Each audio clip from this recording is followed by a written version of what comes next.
आऊज़ुबिल्लाहि मिनश्शैतानिर्रजीम बिस्मिल्लाहिर्रहमानिर्रहीम। मैं हूँ सरदार आमिर ज़ैद एडवोकेट और आप देख रहे हैं मेरा YouTube channel house of justice.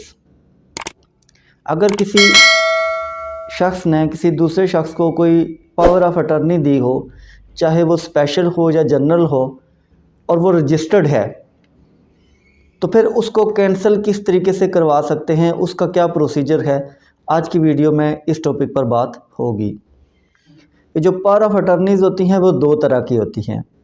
Number एक स्पेशल पावर ऑफ अटर्नी या मुख्तार ख़ास, और नंबर दो जनरल पावर ऑफ अटर्नी या मुख्तार आम। जो पहली पावर ऑफ अटर्नी होती है जिसे स्पेशल पावर ऑफ अटर्नी कहते हैं या मुख्तार ख़ास कहते हैं, तो इसमें आप प्रॉपर्टी को सेल करने के अलावा बाकी जो इख्तियारात होते हैं उस प्रॉपर्टी की देखभाल के हवाले से वो सारे देते हैं। लेकिन मुख्तार ख़ास या स्पेशल पावर ऑफ अटर्नी में प्रॉपर्टी सेल नहीं की जा सकती। और अगर आप चाहते हैं कि दूसरा शख्स जिसको आप अटर्नी दे रहे हैं वो आपकी प्रॉपर्टी सेल भी कर सकता है, ये पावर भी आप उसे देना चाहते हैं, तो उसके लिए फिर आप जनरल पावर ऑफ अटर्नी देते हैं। तो जब जनरल पावर ऑफ अटर्नी आप दे देते हैं तो इसका मतलब है कि वो शख्स आपकी प्रॉपर्टी बेच भी सकता है।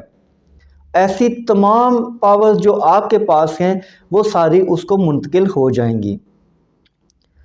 समटाइम्स आप किसी शख्स पर एतमाद करते हैं, उस पर आपका ऐसा कोई ट्रस्ट का रिश्ता होता है कि आप उसे जनरल पावर ऑफ अटर्नी भी दे देते हैं। लेकिन जब आप अटर्नी देते हैं तो आपको ये फ़ील होता है कि जिस मकसद के लिए मैंने दी थी या जिस तरह मैं उस शख्स पर ट्रस्ट कर रहा था वो उसके अगेंस्ट काम कर रहा है, तो आप सोचते हैं कि मुझे कैंसिल करवा लेनी चाहिए।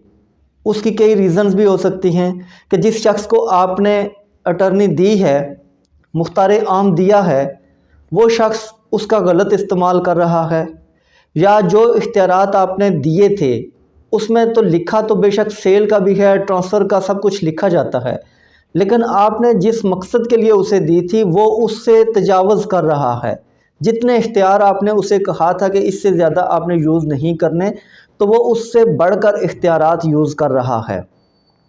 या उसकी इंटेंशन ऐसी है कि जो आपको लग रहा है कि वो ठीक नहीं है, उसकी जो नीयत है वो अब ठीक नहीं रही, वो बदनीयत हो गया है। या आप उस शख्स के अलावा अब किसी और शख्स को अटर्नी देना चाहते हैं, तो ऐसी किसी भी सूरत में अगर आप पुरानी जो अटर्नी आपने दी हुई है उसको कैंसिल करवाना चाहते हैं, तो उसके लिए फिर जो तरीक़ाकार है वो ये है कि आपने एक अब्तालनामा बनवाना है।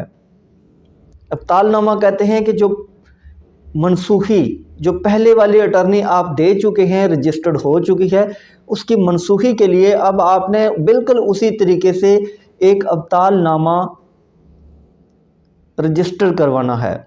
इसको रेवोकेशन डीड भी कहते हैं कि जो पुराने वाली अटर्नी है उसको आपने कैंसिल करवाने के लिए उसी तरीके से नई एक डीड तैयार करनी है, और वो डीड आपने सब रजिस्ट्रार के ऑफिस में जाके रजिस्टर करवानी है।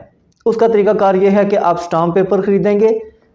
स्टाम्प पेपर ख़रीदने के बाद आप उस पर अब्तालनामा की जो एक तहरीर है वो कंप्यूटर से बनवाएंगे और उस स्टाम्प पेपर पर प्रिंट लेंगे। फिर दो गवाहों की मौजूदगी में जो वो वहाँ पर साइन करेंगे, आपके भी साइन अंगूठा होगा और उसकी 3 कॉपीज़ बनेगी, और वो जाके आप सब रजिस्ट्रार के ऑफिस में देंगे। सब रजिस्ट्रार का अमला, जिस तरह वो एक रजिस्ट्री का मुकम्मल प्रोसीजर होता है, जनरल पावर ऑफ अटर्नी या स्पेशल पावर ऑफ अटर्नी जो आपने पहले रजिस्टर करवाई थी उसका जो प्रोसीजर था, बिल्कुल उसी तरीके से ये उसको वहाँ पर रजिस्टर करेंगे। उसकी बैक साइड पर जो सर्टिफिकेट है उसको नंबर वहाँ पर लिखेंगे, उसकी मुकम्मल डिटेल्स लिखेंगे। उसके बाद वो आपसे अपने रजिस्टर पर साइन अंगूठा वगैरह करवा लेंगे, दोनों गवाहों के भी हो जाएंगे, और फिर आपको कुछ दिनों के बाद जो ओरिजिनल अब्तालनामा होगा वो वापस कर दिया जाएगा। जब ये ओरिजिनल रिटर्न हो जाएगा आपको, तो अब इसका इंदराज जो है, जो आपने जनरल या स्पेशल पावर ऑफ अटर्नी पहले दी हुई है, तो उस पर भी मेंशन कर दिया जाएगा कि ये जनरल पावर ऑफ अटर्नी या ये स्पेशल पावर ऑफ अटर्नी फ़लाँ नंबर अब्तालनामा के तहत मनसूख हो चुकी है।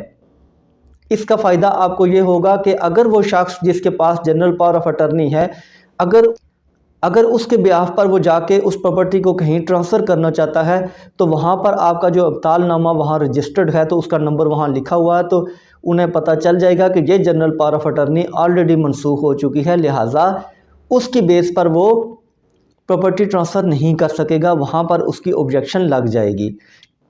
इसके अलावा आप किसी अखबार में भी इश्तिहार दे सकते हैं कि ये जो शख्स मेरा मुख्तार आम या मुख्तार ख़ास था, तो इसकी जो अटारनी थी वो मैंने मनसूख कर दी है, अब ये मेरे ब्याह पर कोई काम नहीं कर सकता, लिहाजा इसके साथ किसी तरह का कोई लेन देन न किया जाए। तो ये बेहतर है कि आप अखबार में भी एक इश्तिहार दे दें।